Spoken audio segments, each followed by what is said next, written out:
Hello, everybody. Thank y'all for joining me tonight on Crypto Normal Encounters with B Moss. Tonight, I have a great guest in store for you guys. I appreciate you all for showing up. Make sure y'all hit that like button and also let everybody know who is out there in YouTube land and on Facebook or whatever know that we're live. I'm gonna get started. I have some technical difficulties tonight, and so that's what got me to start kind of later than I expected to. But since we're already late starting, I'm gonna go ahead and get started and bring my guest from backstage. I'm gonna bring Lon Strickler on.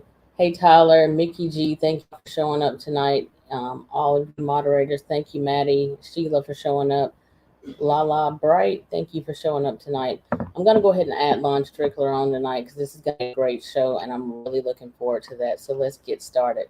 I ask y'all to hold your questions if possible towards the middle of the show. If possible, if y'all can do that, that'd be great. And also, if y'all can do that, but I will take questions periodically. Also, Martin, thank you for showing up tonight. Suge, thank you for showing up. Listen, y'all, y'all are in for a great show tonight. We're gonna be talking aliens, cryptids, Bigfoot, aliens, the paranormal, all of that stuff. So y'all stay tuned in. This is gonna be a great show. I'm gonna bring Lon from back now, and he's gonna come on and introduce himself. Yes, Maddie, make sure you let everybody, y'all that's out there right now who's moderating, let everybody know as they come in. That we'll be taking questions later, and also make sure to remind them also to put their questions in all caps so that way they're a whole lot more noticeable so I don't have to kind of go digging through comments looking for the questions. So here we go, y'all. I'm going to go ahead and add Lon right now, and y'all are in for a great show. Hi, Lon. How are you doing tonight? Hi, Tina. How you doing? I'm doing great. Thank you for joining me and coming on the show. I'm so excited. Lon, I know that you are the host and the founder of Phantoms and Monsters. Can you tell everybody out there, just in case they don't know who you are, what your show is about, what you're into? Like, can you kind of go into that, and then we'll go into some of the things that we want to discuss. I know Sykesville Monster and all that, and plenty of other stuff. So, without further ado, Lon, go ahead, give us a brief bio, and then just tell us everything that you want us to tell about Phantom and Monsters and how you got started. Well, my name is Lon Strickler. I've been involved with the paranormal since I was very young. I'm an intuitive, and that's how I really got started into infestations and spirit clearing and such. I guess I've been doing this about a little over 45 years now. But I started the blog back in 2005. And it's a daily thing. I mean, if I didn't like doing this, I wouldn't do it. But it keeps me busy, keeps me out of trouble. My show on YouTube is Phantoms and Monsters Radio, and we do a live show every Friday night. As well, I have an investigative team, Phantoms and Monsters 14 Research. We have about 25 boots on the ground investigators throughout North America, plus about 30 or 40 more affiliates as well. So when a case comes in and we try to get it out to individual who's close by so they can do the actual investigation and talk to the witnesses in person. We do the best we can. It can't happen all the time, but we try to do the best we can. I've written 9 books. 4 books are currently in print. And I guess that's about it. As far as what I investigate, I kind of investigate everything. I mean, I'm kind of eclectic paranormalist. I take what comes my way and do the best I can with it. And over the years, we've had some pretty interesting cases. Well, Lon, out of all the cases you have researched and investigated, or did you start off with cryptids or the paranormal, and what was your first experience with cryptids or the paranormal or anything like that that got you interested in this? Well, I mean, I started young. I actually had my first noticeable encounter when I was 9. I used to spend a lot of time on the Gettysburg battlefield. I grew up not far from there, and I used to get on my bike in the summertime and used to ride it up 116 over to Gettysburg. And one day in particular, in I guess it was 1968, I was on the battlefield at the area around what they call uh, Valley Death, which is between Little Round Top, the wheat field, and Devil's Den. And all of a sudden, it's like a large TV screen opened up in front of me, and I'm in the battle. Literally. I mean, I'm hearing gunfire, cannon fire, screaming, yelling, smelling gunpowder, the whole 9 yards. All my senses were heightened. And, that lasted for about 30 seconds and then just stopped. I was shocked. I mean, I didn't know what was really going on. I knew something was different about me. But as time went on, I kind of developed a little more knowledge of what I was doing. And I learned that I was an intuitive and a clairsentient. And, I used it as I got older into doing my investigations. And in fact, I was actually doing investigations while I was in high school. And this is the mid 70s. So that's kind of before the paranormal investigations became mainstream. Back then when you mentioned to someone you were a paranormal investigator, it kind of looked at you funny. But I did that, and I still do that. I mean, but it's part, it's where I started at. And, I spent a lot of time on the battlefield. I used to have friends go with me. We'd see all kinds of phenomena out there. And that was a time when you could spend the night on the battlefield and not get run out of there by the Rangers. But yeah, we spent a lot of time there, and I learned a lot. And then I started working on my own. There was no internet, so it was all word of mouth. Then when I graduated from high school, I moved to Maryland, and I lived in the Baltimore area for about 40 years. But I was still doing cases up here in Pennsylvania and all throughout Maryland. But I didn't get into cryptids until I had a Bigfoot encounter in 1981 down in Sykesville, Maryland. And that's kind of where all that started at. And, I just gotten into about a little bit of everything through all that time. And I've done investigations on all aspects of the paranormal since then. So can you talk by telling us, when we talked, you said, so your Bigfoot encounter was with the Sykesville monster in Maryland. Had you already heard about the Sykesville monster before that, or were you the first person to have an experience with the Sykesville? No, I had no idea about the earlier sightings, which actually were in 1971 and 1972. What was going on back then, where there was the community of Sykesville and the neighborhood, it was mostly along the river. It was an African American community. And all the witnesses and people who had issues with this creature were living in that neighborhood. So I didn't know anything about it. My encounter was like 8 or 9 years afterwards. But when I did have my encounter, I was told about it from someone who I worked with, who was a relative of many of the people who lived down there.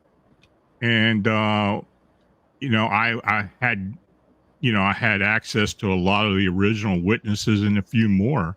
And that's kind of where I started at. I mean, I got really into investigating Bigfoot and whatever came my way. And that kind of started my cryptid investigations.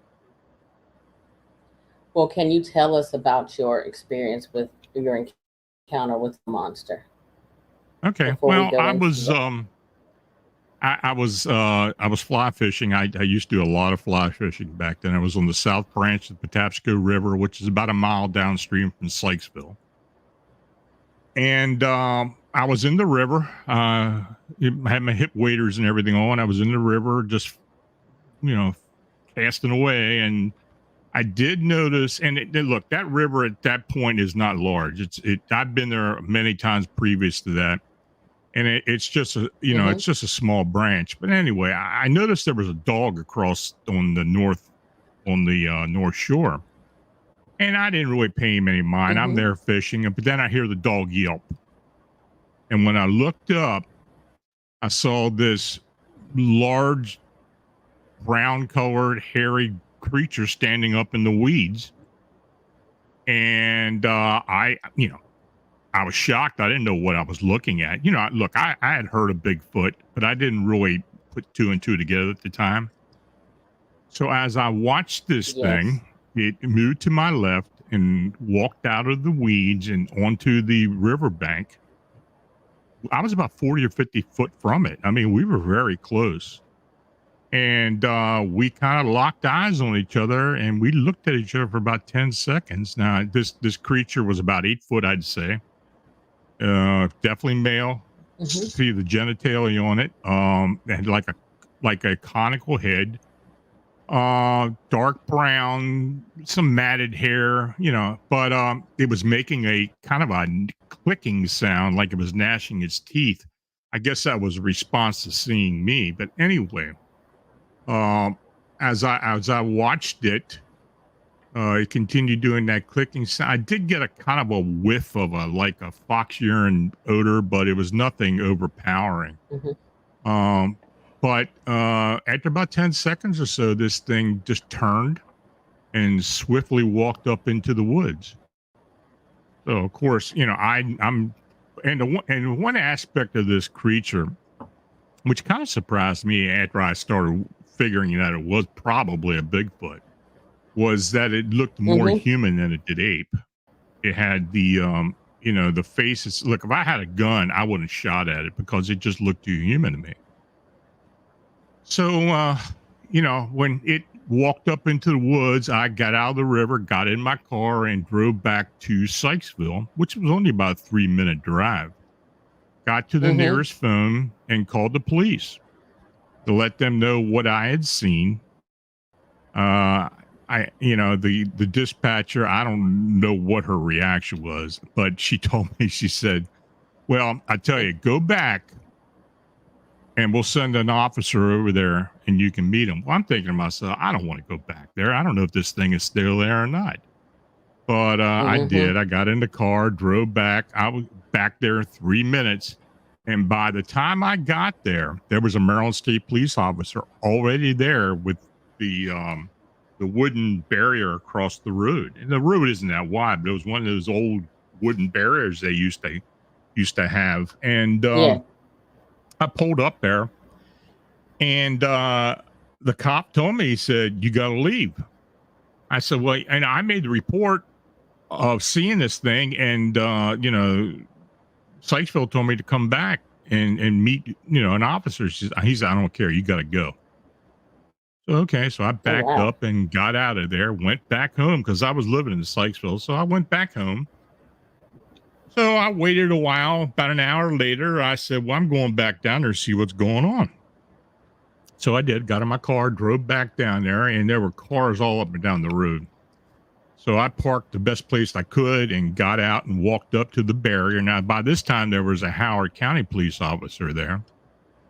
And, I'm looking around, and there's people with dogs and going through the woods and up the creek and everything, up the river. There was a big white tent set up there across the river where I had seen this thing. But there were police cars and from all jurisdictions around there.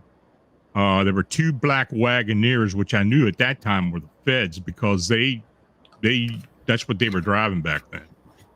Okay. So I went up to the Howard County cop, asked him what's going on. He kind of laughed and said, well, somebody said they saw a Bigfoot. I didn't tell him I'm the one who made a report. I'm just there. I'm acting stupid and saying, oh, okay. So I stood there for about 10 minutes, heard helicopters, didn't see any, but they were flying around. So I'm thinking to myself, well, I'm going to get out of here. So I did. I went back home.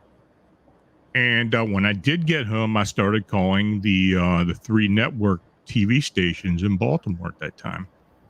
And I told them what was going on.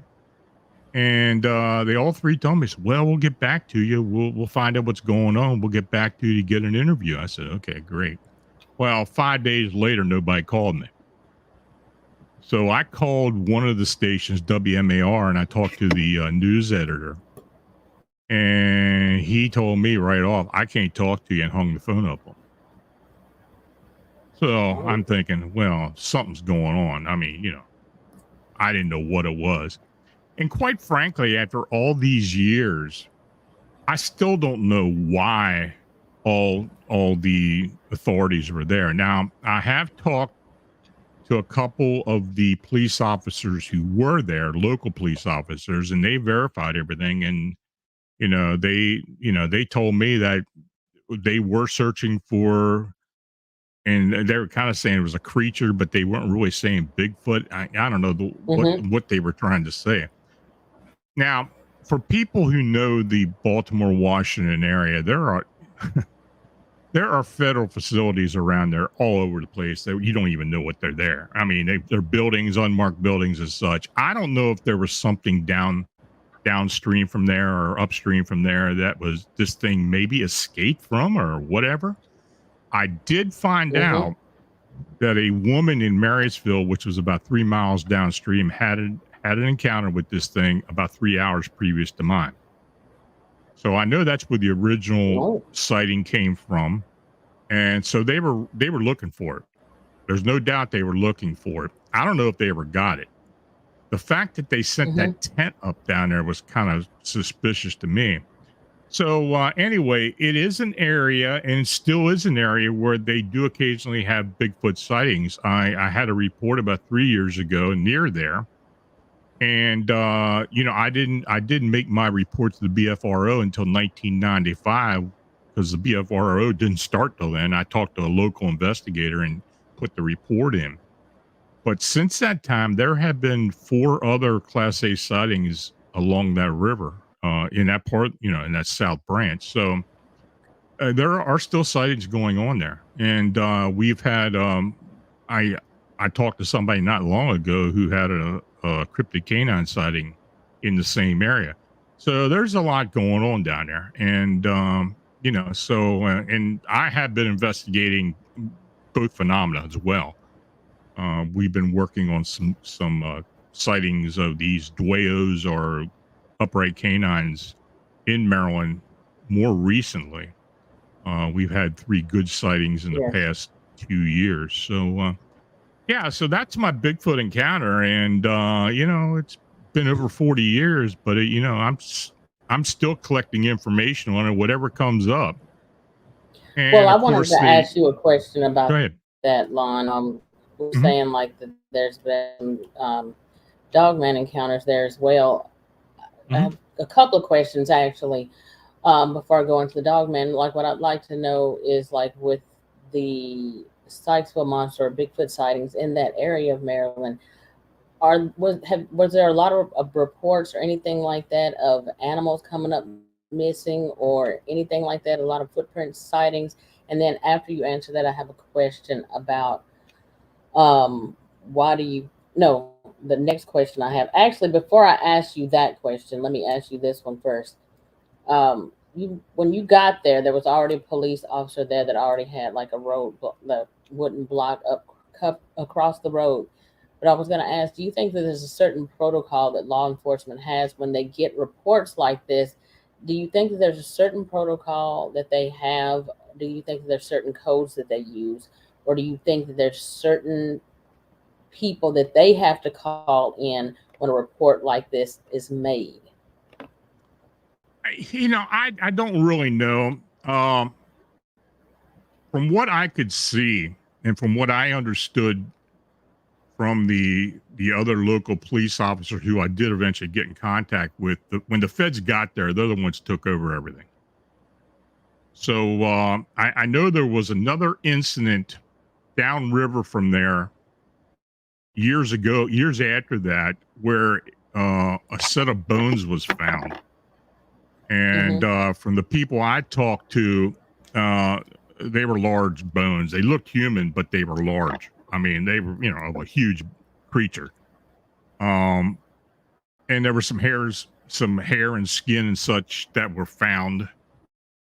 But from what I understand, some of the witnesses who were there, that the feds came right in and took over everything. And there hasn't been hide and hair of that. I mean, I haven't heard anything beyond that, that investigation or what was told to me. Now, as far as what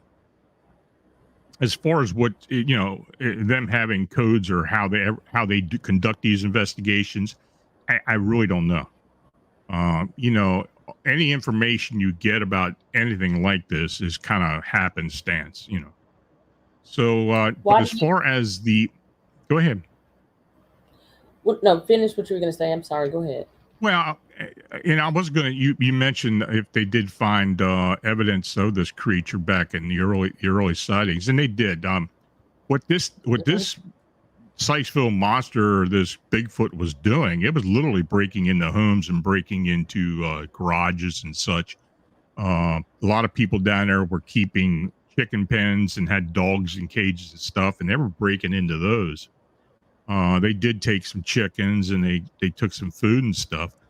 I do know of one incident where this thing got into a garage, and one of the Sykesville police had actually gone to the door of the garage and tried to get in, and this thing literally pushed the garage door down on him and walked out of there.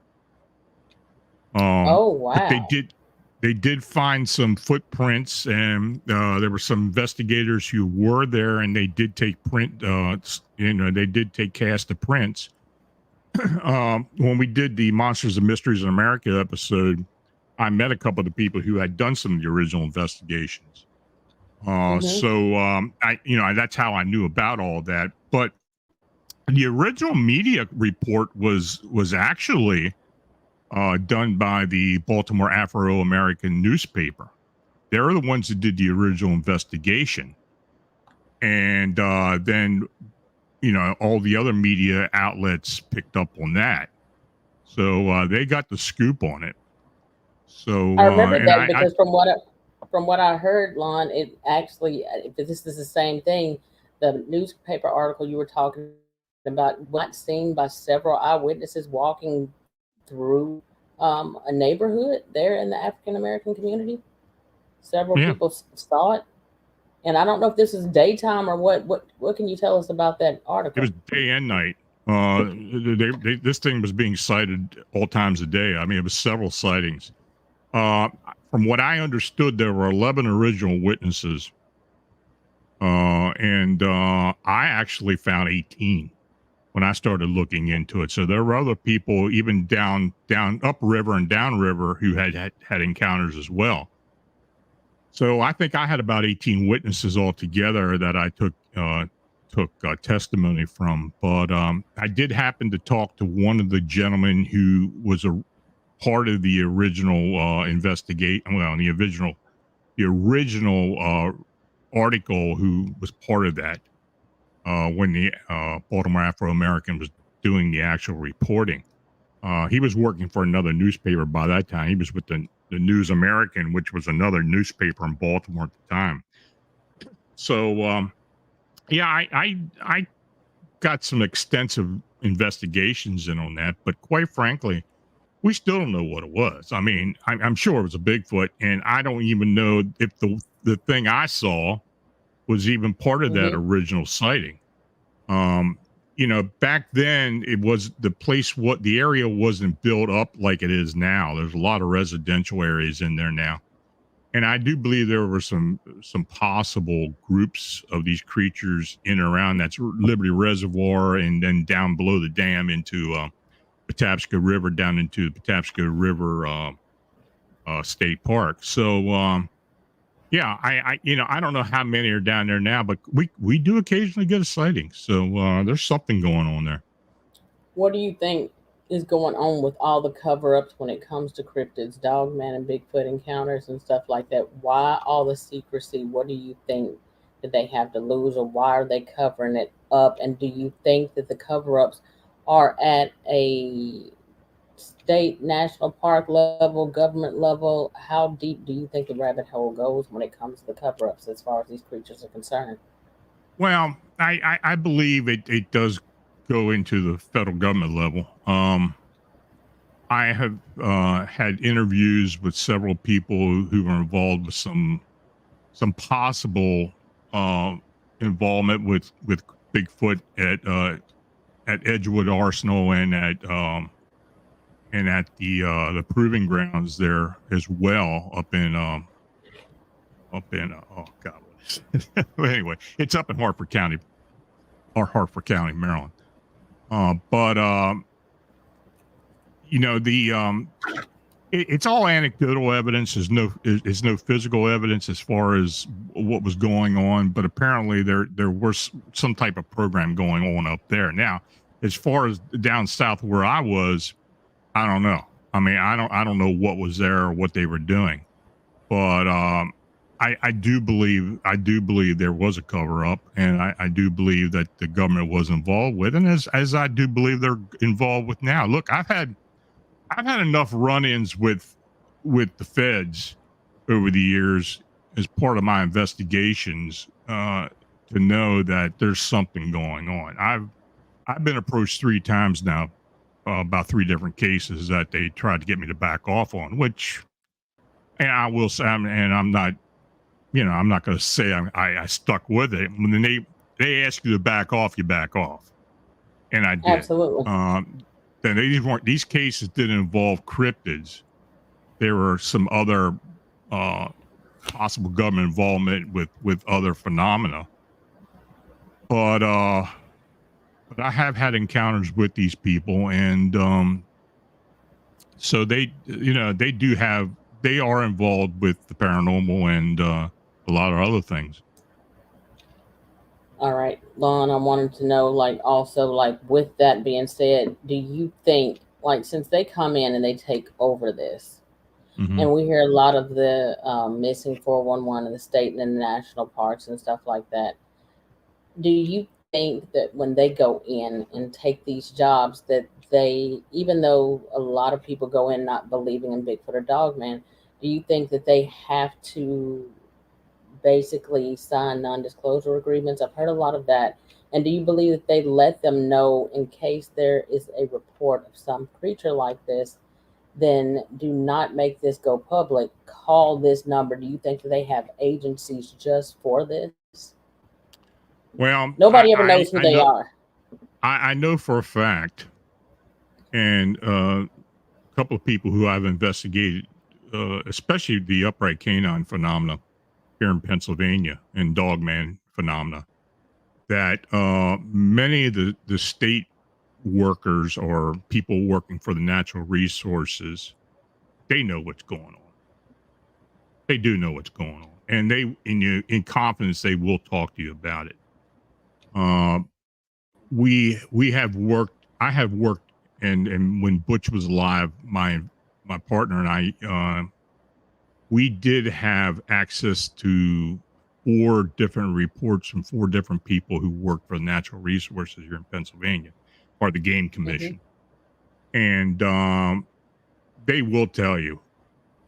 They will tell you point blank, what they have seen. Though it's all off the record, and Yes. but they do, and it's the same in Maryland Natural Resources. We had some big cat sightings down in Carroll and Baltimore County years ago, and I saw one of them, and there was a couple other sightings in the area around Eldersburg and Piney Run and such, and yeah, they're there. I mean, these creatures do make their way in. A lot of zoologists and people who supposedly know what's going on, they will deny it. But I've talked Mm-hmm. to too many witnesses, and by their reaction and what they described to me, that they definitely saw something that really wasn't supposed to be there.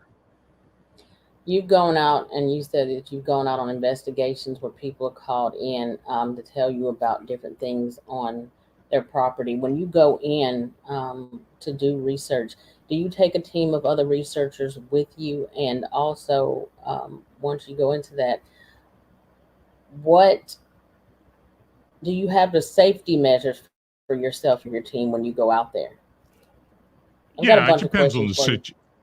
Yeah, it depends on the situation. I got a couple guys who are local who we do local investigations. They'll try to come along with me, but many times I just go on my own. Now, I when I go into an investigation, I'm not going to do it to the point where I'm going to get myself in a bind somehow. I'm going to try to alleviate that if all possible. Absolutely. But but we have had some reports, especially of the cryptid canines, where they're pretty harrowing reports. I mean, I had one recently down in Howard County, Maryland, of an ex-Baltimore police officer who had one break into his house, and he showed me the photographs and everything, and this thing made a mess of his house. I mean, scratch mark. Yeah. Can you go right into that? I'd like to hear about that report, and I'm sure they would love to hear that too. Tell us about that. This guy, he was a detective with Baltimore Police Department in the Northern District. He lived in Howard County. And his home was actually, and at the time, until I went down there, I didn't realize it was right up against a nature area. But anyway, he was in his office. He was working late on a case, from what he told me, and he said he heard something out in the back. So he didn't know what it was. So he walked out the hallway into his kitchen, and he heard something out on the patio outside his kitchen door. Mm-hmm. So he looked through the window and he couldn't see anything, and he didn't want to turn the light on. So he opened his door up a bit, and when he looked, he saw this, and he said it was a dog. It looked like a Dogman or some type of large wolf standing there looking at him, and he closed the door quickly, and this thing ran into the door, and he hauled butt back to his office and grabbed his gun, and by that time this thing had busted into the kitchen. And it was in there tearing stuff up. And he said he waited in his office for about 5 minutes until he heard this thing going into the dining room. And it was in the dining room. And it was busting glass and stuff and furniture. And he had his service gun with him, and he walked down the hallway, and he tried to keep this thing from seeing him. But when he did peek around the corner, this thing was looking right at him. So it knew it was there. And the thing must have sensed he had a gun, because it hauled butt back out the door and left. Now, he showed me photographs that he took the damage. And the linoleum counters in the kitchen were just tore up. I mean, it looked like somebody took a knife and just cut through everything. And there was glass all over the place. The dining room, it absolutely ruined the dining room table with deep gouges in it from claw marks. And so that happened about 2 years ago. Now, he swears he thinks it's still out there. I don't know if it's still there or not. But I did look around the area a bit, and I didn't see any evidence of this creature. But when I did look at the photographs, there's just no way somebody did that damage. I mean, who would tear up their property like this thing did? Well, the fact that it actually, when it busted through, so how did it get the opportunity to bust through the door? Did he step out there on his patio, and then it was that close that he didn't have time to close the door behind him? He did close the door. It busted through the door. It busted through the molding on the door, busted the window and everything. Yeah, it got through. So it was a big creature. He told me he saw it was about 6.5 to 7 foot in height. He did describe it very dark in color. It was fully hair fully on the body, had the hawk legs, very thin waist, very large torso, and chest. And he said the head looked somewhat like that of a German Shepherd, but it had a big mane on it. He didn't get a real good look at it the best he could, but he said, the damages this thing, it was a powerful animal. So, he waited about 2 years till he contacted me. Now he's not working for Baltimore City anymore as a detective. He's in a local jurisdiction now. But I believe the guy had something happen. I mean, the photographs were proof itself, and I'm trying to talk him into letting me use the photographs. I don't know. I think he's going to be retiring soon, so maybe he will eventually let me publish them, but I don't know if he will or not. But well, if you just let him know you're not going to be using his name in it, or he's going to remain anonymous. I mean, nobody's. Well, listen, that's easier said than done. That's easier that's said terrifying than done. though. Well, but, and a lot of the times you hear people only talk about that there must be some type of veil or some type of laws or rules that these creatures have to go by, because you don't hear about them. You hear about them going into people's houses, but not all the time. And it's almost like rare. keeping them from coming through that door. Because it's they rare. can open them up. I mean, they can break through the glass. That's the only incident that I've ever had where one of these things busted into a house. I mean, I did have we've had several sightings in Maryland. And I'm just north of Maryland, I'm just above the Mason-Dixon line. We had a sighting about a year and a half ago down on Route 15. The guy was in Gettysburg. He worked in Gettysburg, and he lived in Frederick, Maryland. And he was driving home at night, and he saw this thing on the side of the road. And it was over across from Catoctin State Park and Cunningham Falls, which is where Camp David's at. And I measured everything where he said he saw it. It was only about 2-3 miles as the crow flies from Camp David.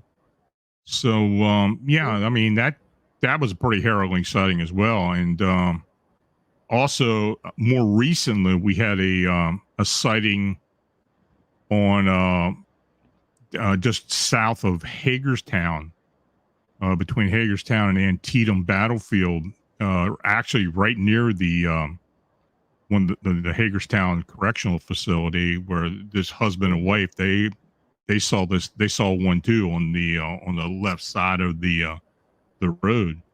They thought this thing was going to cross the road and they were going to hit it, but it disappeared somehow. So that was I've posted all these sightings, but that was probably as realistic a sighting and testimony that I've taken from a witness that I've ever had, as far as the cryptid canines.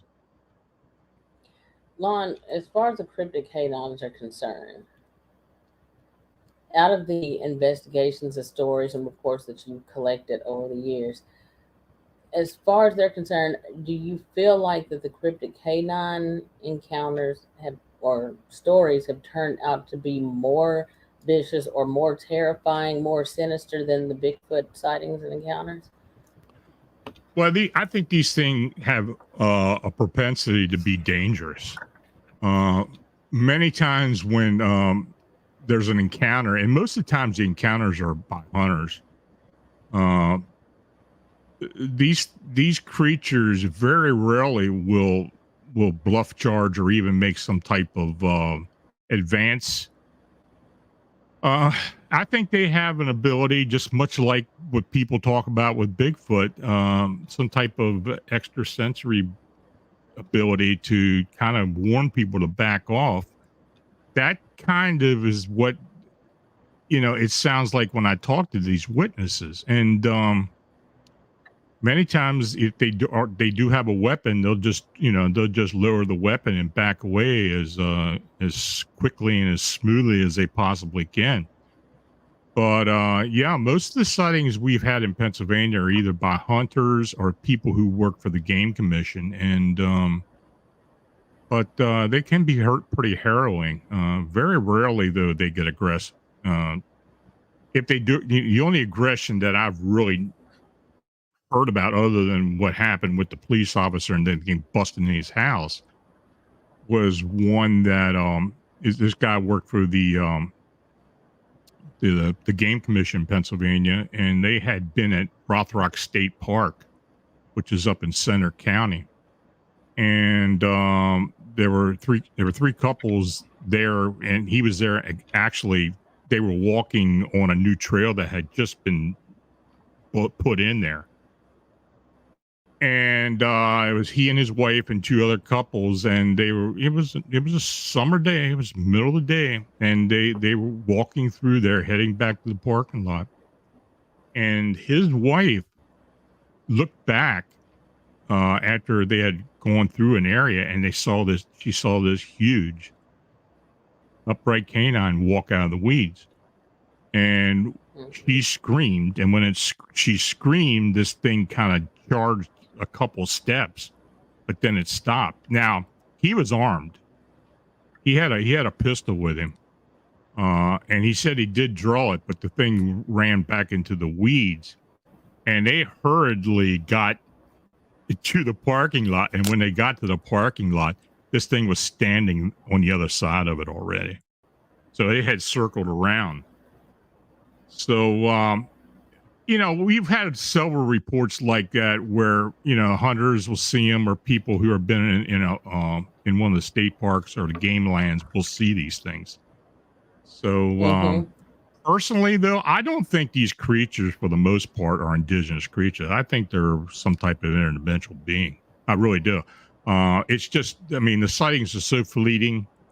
And as time is going on with Bigfoot investigators and other investigators of cryptids, there are more and more of them are becoming more open-minded about this phenomena. And the fact that we're not finding bodies or real evidence to prove that something is here at all the time, other than anecdotal evidence, you kind of start thinking that there's something else going on. So, yeah, I do believe that's what it is. We've been investigating the Chicago mothman now for years, and I also believe that is definitely an interdimensional being.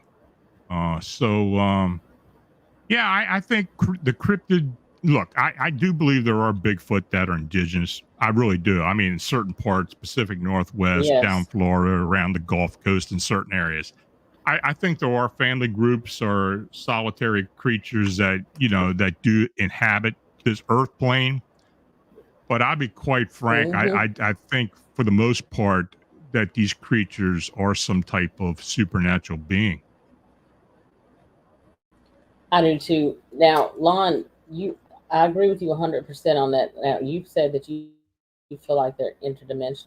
And in just a second, I'm going to have you to go into that. I feel that, I guess, like you can put it in the same genre of supernatural, paranormal type of creatures because of their abilities. I don't think that they're just a regular, just kind of like you're saying, I don't think that they're a regular animal like a cat or a dog or a wolf or bear or anything else. Ability, not saying natural animals don't have the ability to reason, but when they're able to open up the doors, come in the house, when they're able to, in plenty of cases, stories or whatever, able to cloak and, disappear, different things like what I like to call the predator effect. And I don't think that Bigfoot and Dogman are the only ones that can do that. I've heard people say plenty of times that there's other things in the woods that are worse than Bigfoot or Dogman. And I'm like, it's bad enough that those are out there, but what else is out there? What else is out there? Well, that's just it. We don't really know. You mentioned the cloaking and the Glimmerman effect, and we don't really know what that is. It could be any type of supernatural being that's able to cloak itself. But I think, even though it's very scant evidence, I think it has gotten to the point, more so in recent years, where since people are more open about coming forward after they see these things, and I think I'm pretty sure, I think the evidence is going to prove that eventually, that these are supernatural beings, and that they have some supernatural aspect to them that allows them to move within our world and wherever they're coming from. Is it a linear dimension? Is it another reality? I don't know. But I do believe that there is something about it. Just like what I was saying about Chicago. I the fact that the sightings are so fleeting, they're so quick, that many of these creatures have light forward eyes, red light forward eyes on them. And they're able to jettison without using their wings and a lot of other things. And but that's just not natural. And I do believe that these beings do come from another place, and that they have the ability, even though they're corporeal beings, that they're flesh and blood. I think they do have the abilities to move in and out. Now, a lot of people don't realize that when it comes down to it, there's like several different belief systems when it comes to Bigfoot and Dogman and all those different cryptids. Like you have the people that think that they are just flesh and blood only. I'm a Nephilim believer. I've seen them do stories I've heard, and just different things, videos, pictures, and stuff like that. I don't think I've ever asked, when it comes to these cryptids, Lon, a lot of the pictures come back blurry. Some people say that's because they have something about the fur, or do you think that, for me, I feel like they're glitching out of the matrix, or they're materializing, and or they have some type of frequency where they're able to throw off electronics, just like paranormal beings do? What do you think about that? What are your thoughts of why that's possible? There's no real evidence as to what they're able to do. I believe there is supernatural aspect to these creatures. Now, are they able to cloak? Are they able to hide from us? Or do they, it's all speculation at this point. We can make these theories. But honestly, until things get a little more concrete as far as evidence go, we really don't know. We can, like I say, we speculate a lot of things. And I get pushed back on a lot of things I talk about as far as these creatures, but it's at this point we really can't prove what it is.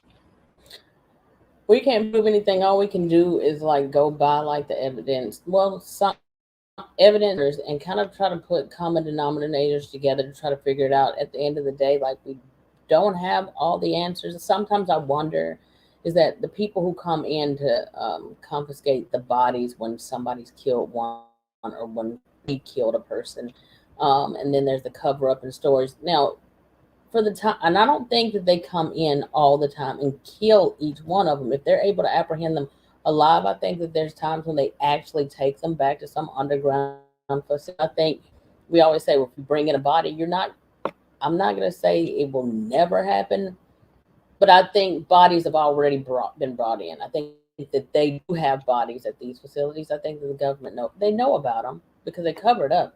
So in my mind, like, have all these different creatures that people talk about when it comes to the Gargoyle and different variations of it when it comes to Dogman and Bigfoot. Do you feel like that those two are able to mate with each other? Or do you think that those variations and stuff like that are done in labs with these creatures, or you think that they're just their own species? I just don't know. Just your thought. Mean, yeah. Well, honestly, I doubt it. If there is some type of crossing of these species, I'm sure it would have to be done genetically somehow. I just don't think that they can naturally do that. You hear a lot of theories, a lot of speculation, a lot of conspiracy theories about this stuff, and I try to stay away from that as much as I possibly can. Look, I even the claims I make even on here right now are already wild enough. I mean, for people to just think, you know, you got your little you're a little light in the head as far as what you're saying. But I, you know, mhm, I can only say what I have seen. I can only mhm. give my opinion as to what I have seen and heard and looked at over the years. And I do believe there is involvement, but to the degree, I really don't know.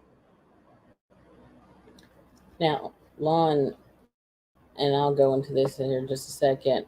When it comes to these encounters and stuff like that, as far as cryptids are concerned. In a few minutes, I want to change it up because I know I've been talking about Bigfoot and Dogman, but I do want to talk because I've watched some of your shows too with the flying humanoids. So I'd like to talk about that in a second, but I'd like to ask you with a lot, well, mention that with a lot of these cryptid encounters, a lot of the times people don't realize that there is a correlation between cryptids and the paranormal. A lot of people who've seen Bigfoot or Dogman or other cryptids have also seen either aliens or UFOs or also have paranormal activity in their homes. Have you gotten any stories or reports of anything like that that you had to go out and investigate? I'd say 90% of the sightings, cryptid sightings that I get, and even my colleagues get, have another aspect of paranormal connected with it. Be it orbs, UFO, other activity, possible portals opening, orbs, such. I mean, there is usually something else associated with it. You know, many times when Mm-hmm. the witnesses see these creatures, if something incidental happens as well, they don't even think about that. They wouldn't even think it'd be connected until you actually interview them and then you go over everything. Then it comes out. Um, that does happen. But I think, you know, as long as I've been doing this and investigators I've been working with over the years, um, and I think, you know, they're of the same opinion that there is a fine line between the paranormal and cryptids, and there is a connection.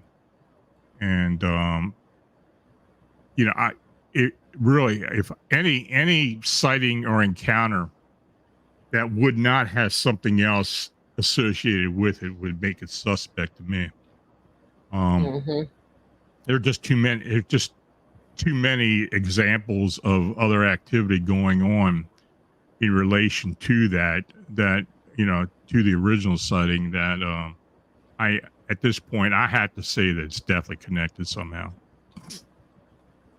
Okay. Lon, before I move forward, did you have anything that you wanted? Well, did you have anything else you wanted to discuss before I move over into the flying humanoid No, creatures?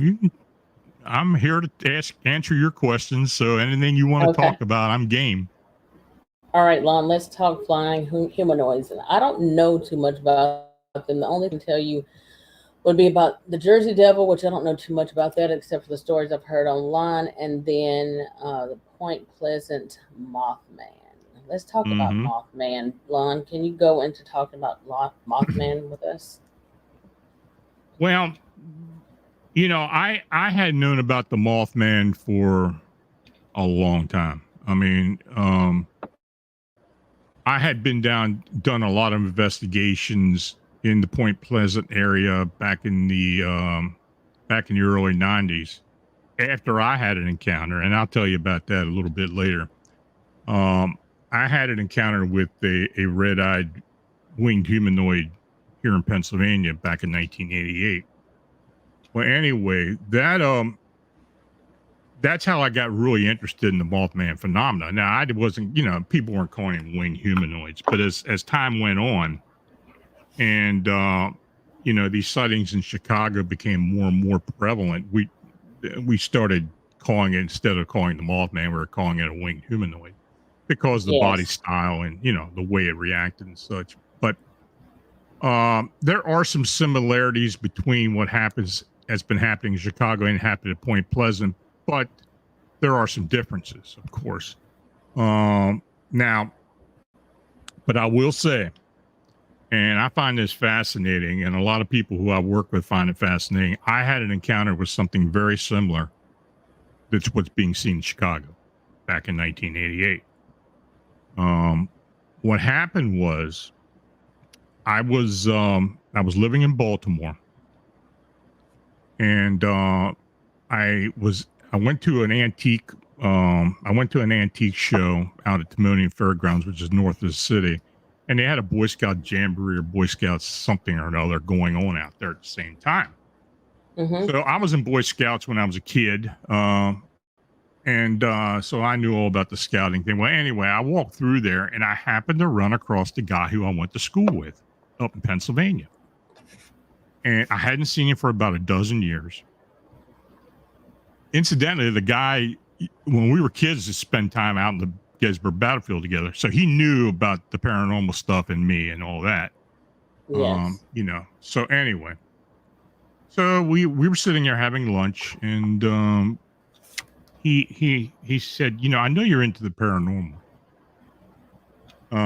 but there's something going on at the old Camp Conewago that that has us all baffled. Now this was when I met him, it was in October. He said all summer long, a lot of the troops have been going down into the woods and around the camp. They were camping out, and they'd be run out of there because of this real horrifying screaming sound deep in the woods that was scaring them. And we got to the point it was so bad that they were packing up and leaving, and they had no idea what was going on. So he mentioned it to me. He said, "Hey, look, me and another scout leader are going out up to Camp Conewago next weekend. Do you want to tag along?" I said, "Sure." So we met up there, and actually the camp is just north of where I live right now. I live in Conewago Township, so it's just north of where I live at. Well, anyway, we met up there, and we set out. It was a Friday evening. We set out and went into the camping area in the woods and set up camp. We had 3 tents and such, and built a fire. We were right along the trail along the creek, along Conewago Creek, and nothing was going on that night. So we turned in pretty early. We were pretty beat. So the next morning we woke up, and the other guy who was with us said something about if we heard footsteps in the campsite that night. And I did. I thought it was probably one of those guys going into the woods and relieving themselves or something. I didn't know what it was. But nothing was disturbed in the campsite, so we didn't pay it any mind. So we spent that Saturday, hiking around the area. There was state game land around there. There's, it's not really far from New Oxford, Gettysburg, in that area. So we spent a lot of the day in the woods just looking around and trying to get a sense of what could have made all those screaming sounds, but nothing happened. So we got back to camp. I guess it was about 6. Dusk was starting. And we were sitting around the campfire. We were cooking dinner and just talking football and whatever guys talk about. And, nothing was going on. So I guess about 10 o'clock that night, we heard a screaming sound. Now, it was coming from deep in the woods. It didn't really bother me or raise my hackles any because, a lot of animals make a lot of sounds, a lot of screaming sounds. It could have been anything. So I kind of discounted it. So, but we decided, well, we're going to stay up tonight. And if anything happens, at least we'll be awake and, maybe we can look into sort of see something. So anyway, we're sitting around the campfire. About an hour later, we hear it. And I mean, tell you, this was like a blood curdling scream that was coming out of the woods. And it was kind of moving about this thing was either running or flying or something. It was kind of in and out. But it literally sounded like a woman screaming. It was that horrific. So that kind of got our attention. So we thought, well, we're definitely sticking around, staying up tonight and see what happens. So we're sitting around the campfire. A couple of hours go by. I had to get up and stretch my legs. So I got up and walked out the campsite over to the trail. And I get this feeling like I just got this feeling like we're being watched or something's going on. I wasn't, and look, that night was pretty bright because Oh my I don't God. think it was a full moon, but the moonlight was bright enough that we could see pretty well. So I walked back to the campfire and I told those guys, I said, look, why don't we go out to the out onto the trail and walk up and down a bit and maybe we'll find something. I didn't figure we would, but so we got our flashlights. We walked out the campsite back to back up the trail. I don't think we got 50 foot away and we saw this thing.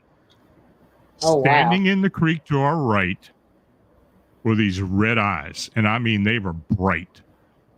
And by the time we got, and look, it was standing in the creek, and the creek was really low that time of year. But we could see this dark form. And it was standing there and these red eyes. And by the time we got our flashlights on this thing, it literally jettisoned itself up into the air with a whooshing sound. It was audible. And it came to its apex and let out a scream and took off. Well, Oh my God. we didn't know what the hell we saw. So we're running back to the campsite. And we're sitting there, and my buddy isn't talking. He isn't saying a word. He's shaking. He's scared to death. The other guy and I were talking and wondering what the hell that was. And he mentioned to me, he said, well, did you see anything on its back? And I did. I saw some type of structure on its back, but I assumed they were probably wings, but I never saw the wings unfurl. And this thing did not use its wings to go into flight. It just literally shot like a rocket up into the air. So we're sitting here talking. I'm trying to get my buddy to talk. He's not talking, but eventually he said, I'm not standing around here tonight. I'm going up to the administration building. I'll sleep up there tonight. So he and the other guy went up there and stayed. I stayed in the campsite. I wanted to see what this thing was, but nothing happened the rest of the night. Now, I never really talked too much about what had happened that night. I talked to a few people who I knew.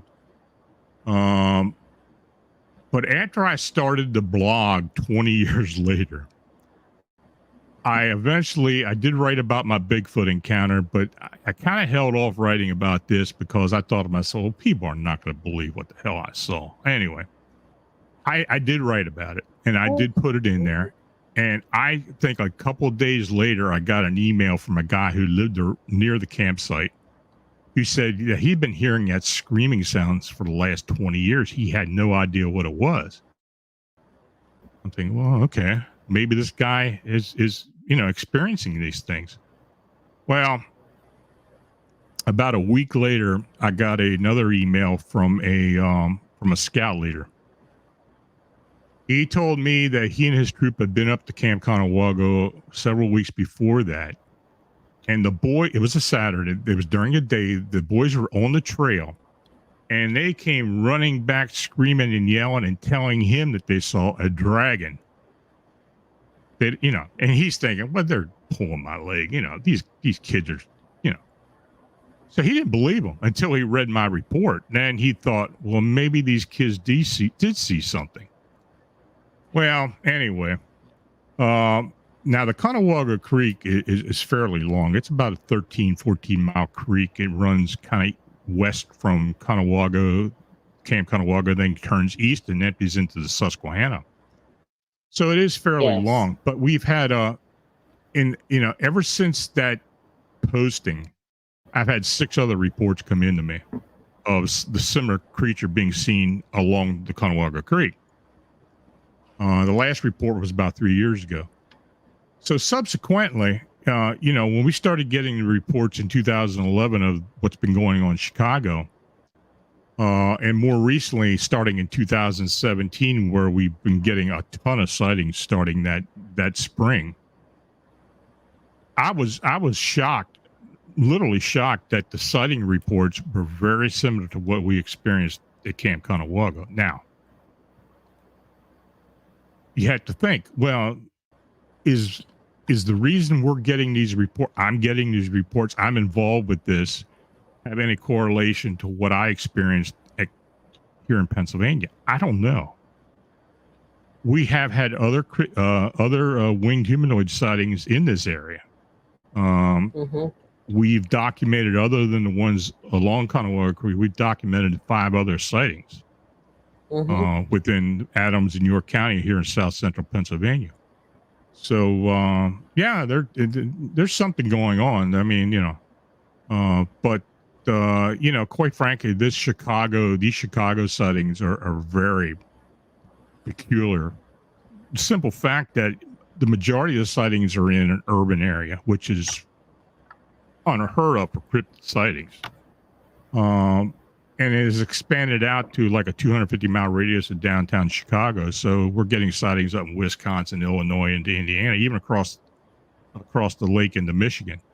So yeah, so that's where we're at. And at this point right now, we documented 168 sightings in the Chicagoland area. And we believe that these are actually valid sightings. So we continue with are those sightings? Well, I was going to ask: are those flying humanoid sightings? Are they still happening today? Like you don't hear them too often, like you do with the other. We've had 7 sightings in 2023. Now look, granted, they haven't become they kind of wane on and off as far as sightings go, but we've had some pretty interesting sightings. So we're continuing to work on this investigation, and it's kind of the cryptid that keeps on giving. I mean, this thing's been going on for 12 years now. It's terrifying. I mean, really, to be honest with you, you mentioned drone, and there's a few videos, probably several years ago now, that came out where there were videos of dragons flying around in this. I don't know if those were real hoax or CGI videos, but there's also equally a lot of videos out there of pterodactyl sightings in the sky. Yeah, pterosaur sighting. Yeah. So my thing on that is that there's a lot of things out there that I wonder, like, that are supposed to be extinct or not exist, which Bigfoot and Dogman and cryptids aren't supposed to be existent. But when it comes to pterodactyls and stuff, do you think that our government or the people who, I guess, put these things in the category of extinct, do you think that they just don't know it, or do you think that these things have gone further out into the deeper, darker areas of the woods and caves? What do you think is going on with that? Well, it could be that. I mean, they could be in an area that's a lot of wilderness that nobody has really seen them, or people aren't talking about it. It could be relic. There could have been some type of, some type of creature that maybe somewhat related to it that didn't go extinct. Though that's hard to believe. But as well, I mean, these creatures could be part of a rip in the fabric of time and space. I mean, I hear a lot of accounts of time slips and other things for creatures that aren't supposed to be around to suddenly manifest. That happens more than you think. I mean, if you read my blog every day, you'll see a lot of different things that people are sending me. And it is. But I have had a lot of well-known investigators come forward and talk about, creatures being seen that just should not be seen. It does happen. I don't know if they're necessarily mind manifestations or thought forms, tulpas, or whatever you want to call them. Or they're coming through somehow through a portal or some type of rift in the fabric of time. I don't know. At this point, we speculate a lot on a lot of these creatures, but people are seeing them and people are reporting them. You got to wonder how many people aren't reporting these things. So, yeah, it keeps us busy. Got a question for you. Gerald Williams said, "Are those sightings in the downtown area of Chicago?" I think he was talking about the. Yeah, some of the earlier sightings were right downtown along the Navy Pier, up and down Lakeshore Drive. even some out onto the lake itself. Some people have been boats have seen them, but some of the residential areas up and down the shoreline have seen these things. But they've expanded as far north as Milwaukee, as far west as I don't know. It goes maybe anywhere 200 miles west and south of the city. So people are seeing these things and they are showing up. And I don't believe I believe there's more than one. Of course, I think there's several actually. But I think they're interdimensional beings simply because people are not seeing them all the time. There doesn't seem to be any predation. No pets are missing. No animals are missing. The sightings are the fleeting sightings, very quick sightings. People, I mean, to the point where they don't even get a chance to get their camera out to get a photograph of one of these things. I mean, it's that quick. But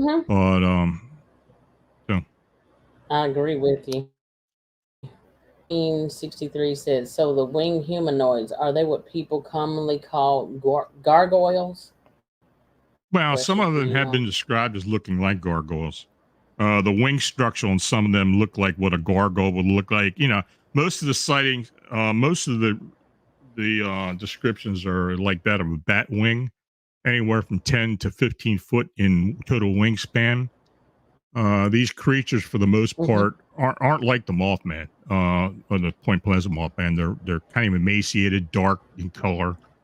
Many times they look kind of wet looking or shiny. The majority of the wings have been the membrane or bat-like, gargoyle-like wings. The head is not inset to the body; it's a small head, but they have large red eyes. But there are other characteristics as well. So, but all in all, I mean, the sighting reports are very similar, and many times, well, I'd say most times, the witnesses don't even know of any of these sightings previous. I mean, don't have any idea of the phenomena that's been going on around Chicago. And when when they contact you, they find you through Google. And they'll contact you and tell you what they saw. And then when you tell them, well, this has been going on for a while, they're surprised. So, it's absolutely. It's just it's kind of like an investigation I would have never expected to get. But it's it continues on. So. Yeah, somebody mentioned Jeepers Creepers. We've had a lot of people state that that's what it reminded them of, the Jeepers Creepers creature. That's terrifying. When I saw that movie, I mean, that had me scared to go to sleep at night. We've had people say that because that was really a humanoid. Mm-hmm. Do you think they're imagine one of those with red eyes. At all? Well, imagine one of those with red eyes. Exactly. Demonic. I don't necessarily buy into demons and all that. My take on that, if it's evil, and you can call it a demon if you want. You can call it whatever you want. If it's evil, it's just evil. It's malevolent. I don't know if they are really malevolent. But we don't know what they really are, and we don't know why they're showing up here. We just have not gotten that far to where we can figure out why they're here, how they're getting here, and why they continue to show up. I think that's a good point. But it makes me wonder, is there some type of veil being lifted? Are we getting close? I've heard a lot of people say we're getting closer to something, like something's getting ready to happen. I don't know what that is. And for years we heard things back around 2012 when they were saying there was going to be a pole shift. The planet Nibiru, Hercobulus, was going to be coming through, and it was going to be all these different things, creatures coming up. I don't know, but it's weird because none stuff like when you grew up as a child. Well, let me take that back, because plenty of people grew up as a child and they knew about Bigfoot and Dogman already because they've been on their property for years and generations with their parents even. But when they tell you stuff like this doesn't exist, and then you see something like that in real time, with your own eyes, it's devastating to say the least. Yeah.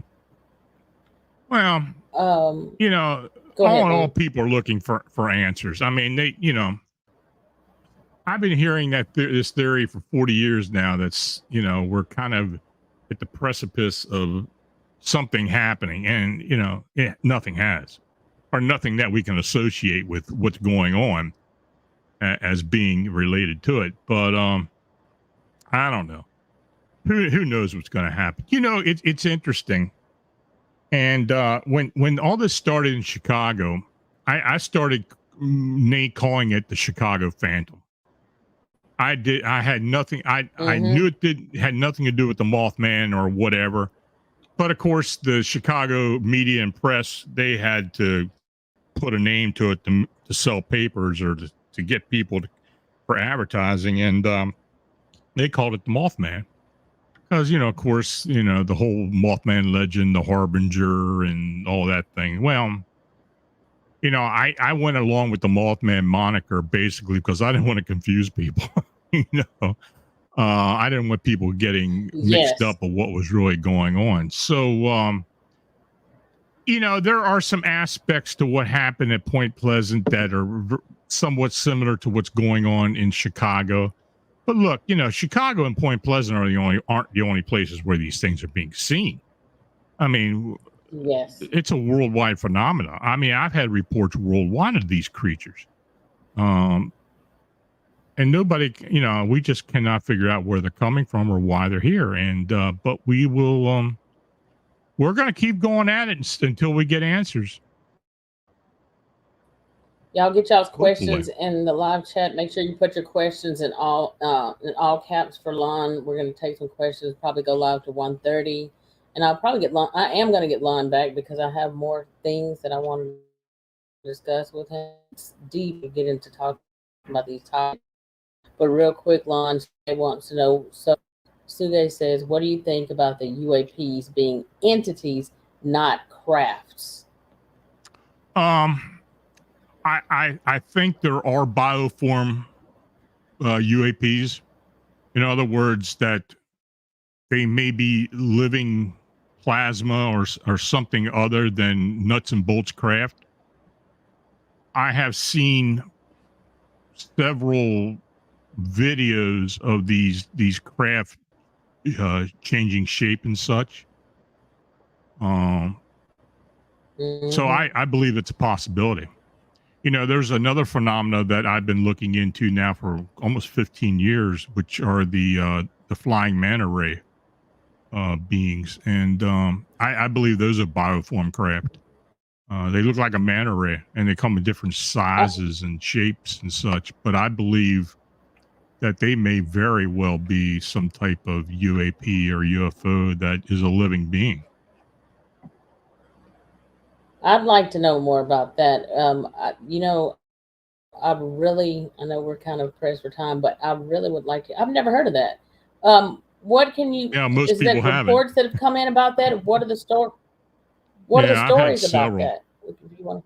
Well, it's mostly an East Coast phenomenon. A lot of the sightings have been in the Ohio River Valley. Same place where Mothman and a lot of other things have been seen, but we've had sightings all up and down the East Coast. For the most part, people see these beings mostly at night. Where a lot of times they're translucent, but they're in the shape of an actual manta ray, but they're flying. People see them undulate like a regular manta ray would do in the water. I don't know if they're copied somehow to emulate an actual manta ray, but people see them flying. It has been going on for quite a while. I mean, I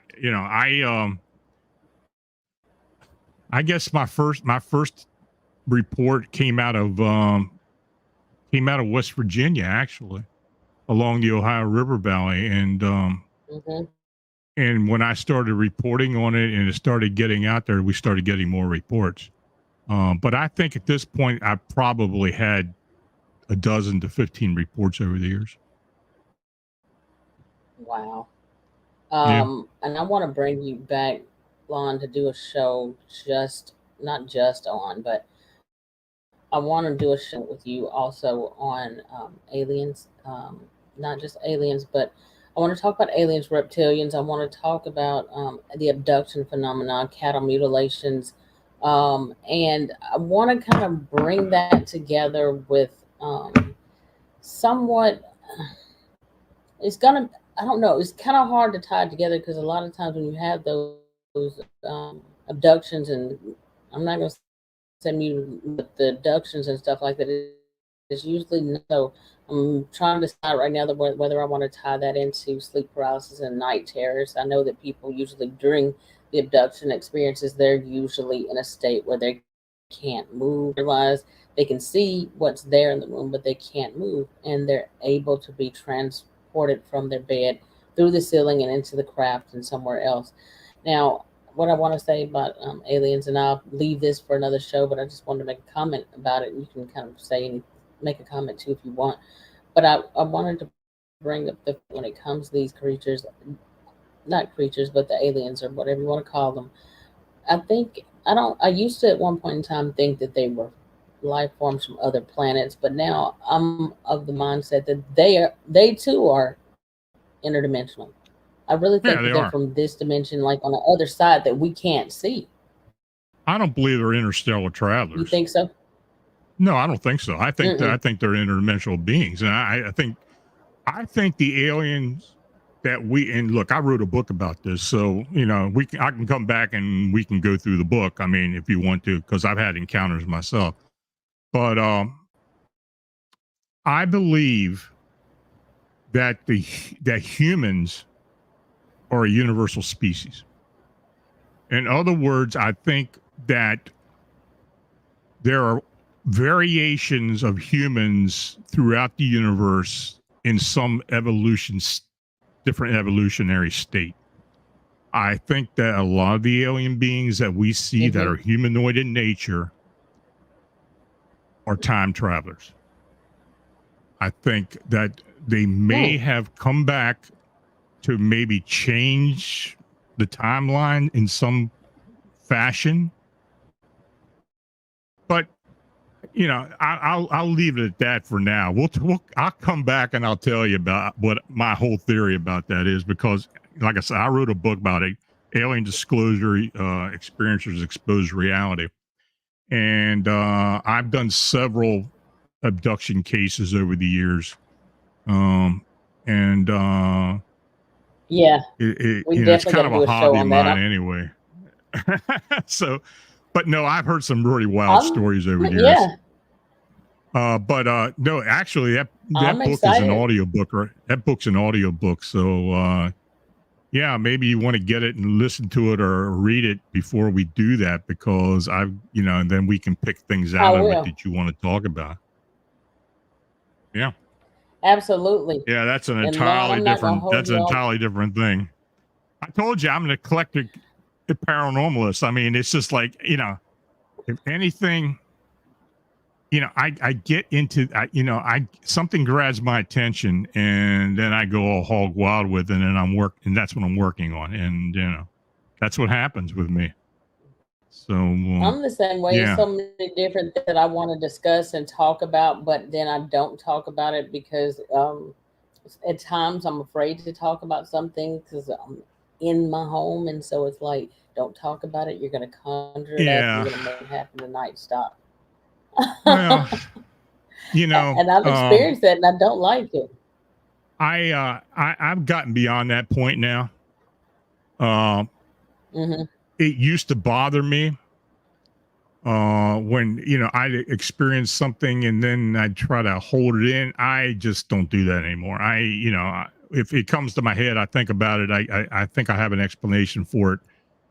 If I write about it or talk about it, then that's what I do.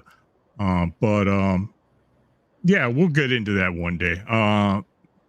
We could do a couple shows on that, but yeah, there's not Absolutely. I'm much in the excited paranormal about that I haven't this. been involved with.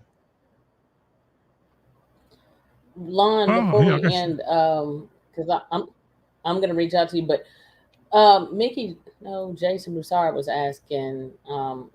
He said it's a mockumentary, but it's serious in Miller County. He said I've camped on the Arkansas. Sulphur River west of Falk twice. It's real out there. This is back in '89 and '90. The Falk monster, was that a Bigfoot type Yeah. creature? Yeah, I was a Bigfoot type creature. Yeah, Lyle Blackburn has done a lot of research and written about it. I had a witness. I had two witnesses actually that saw similar creatures down there. So not far from Falk actually, and yeah, there's something down there. Well, I think it's an indigenous creature. I think it's something that lives in those swamps, and yeah. Uh-huh. There's a guy, I can't remember his name right now, and I hate when I can't remember the name because I actually met him at the Josh's conference this year, and oh my goodness, I hate that I can't think of his name right now, but he's willing to talk to me about it. He was in one of these documentaries. I think, is that in Yeah. Arkansas? Yeah, Lyle Blackburn. Was it Lyle Lyle Blackburn Blackburn? did Maybe that. it was Ken Gerhardt, one of the two. I mean, I know they do It's a the lot together. it's the guy who it actually happened to. Oh, What's his name? okay, Smokey. The guy who, hold on, Yeah, well, the it says guy give who it to originally him. had the encounter with the Falcon, he passed away, but his name was Smokey. But if there's somebody you'd want to interview about that, Lyle Blackburn's the guy to interview. I will reach out. He's down there a lot, and he's written about it, and he's probably authority on that whole phenomena. William Lunsford. Oh, okay. Yeah, I know William you're talking about. Lunsford. And I met him at the conference, and I Yeah, can't remember if he had. I think he was had something to do with that whole situation. he The had an Falcon encounter. Monster. He saw. Yes, Yeah. and so I was supposed to reach out to him. I've got to reach out to him still, and it's been so much going on since the conference. But yes, I am going to reach out to you. I'm going to reach out to Lyle Blackburn too, probably after the holidays. But Lon, I am going to reach out to you, and I want to thank you for coming on the show tonight. I will No reach back problem. out to you and get you rescheduled for this because I do have some different topics and stuff, and I kind of try to keep it cryptid tonight, but it's all intertwined. But Lon, thank you so much for joining me on the show tonight. And with that being said, did you have any last words? Tell everybody where they can find you and your books and all that good stuff to look up all that good stuff. Well, like I'll post it too. my blog is phantomsofmonsters.com. We do the show on YouTube. It's Phantoms of Monsters Radio. All you got to do is put it in the search and it'll come up. I've got 4 books here that are currently out there. Alien Disclosure is one of them, and that's an audio book. My other audio book is The Meme Humanoids, and that basically is about the crawler humanoid phenomena that's been more prevalent the last couple of years. And I've got 2 other books, Mothman Dynasty and the Winged Cryptid book, which talk about what's been going on in Chicago for the most part, and other cryptids as well, other winged cryptids.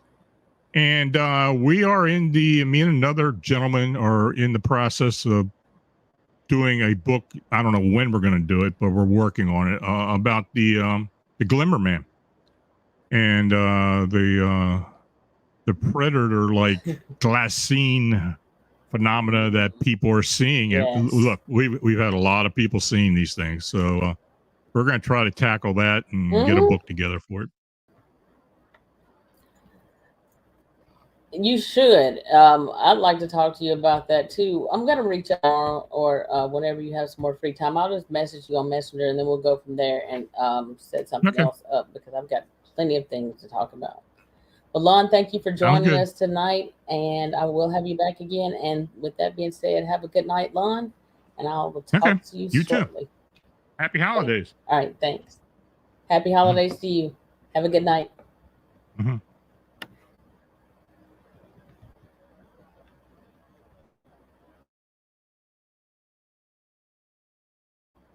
Everybody in the chat, thank each one and every one of y'all for showing up. I appreciate y'all. And it's been a great show. Y'all had great questions. Everybody who's not a member of the group, my Facebook group is Crypto Normal Encounters with B.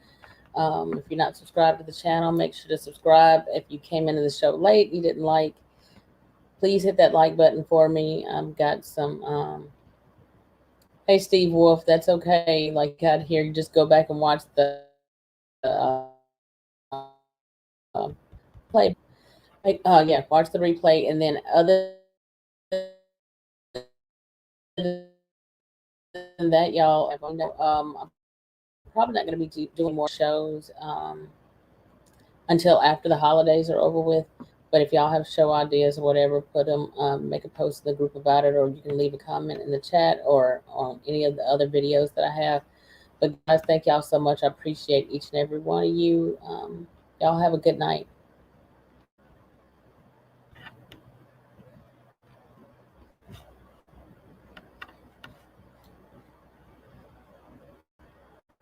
And thank you, Suge. I see that you said definitely worth watching the replay. And y'all make sure y'all stay safe for the holidays. Anytime that you're out, whatever y'all like out in the woods or doing research and stuff like that, make sure you stay safe. No, I didn't, PG. Was that you? Let me know. Is that you or you about in the group? Let me know if that's you. Jason Broussard, you seem like you've got a lot going on when it comes to cryptids. Any of y'all that's moderators here, or any of y'all that's viewing the show tonight, like if y'all got stuff and you want to be a guest on the show, y'all always can let me know, like during the live chat or whatever. Let me know because I can bring y'all on too. And sometimes I may even start bringing some of y'all up and start doing like the guest call-in show. Y'all let me know if that's something that y'all would be interested in. Good night, Suge. Let me know if I'm saying that right too. I always say Suge, but I heard Hillbin Holler calling you Sugi. Let me know if I'm saying it right. Claire Ellis.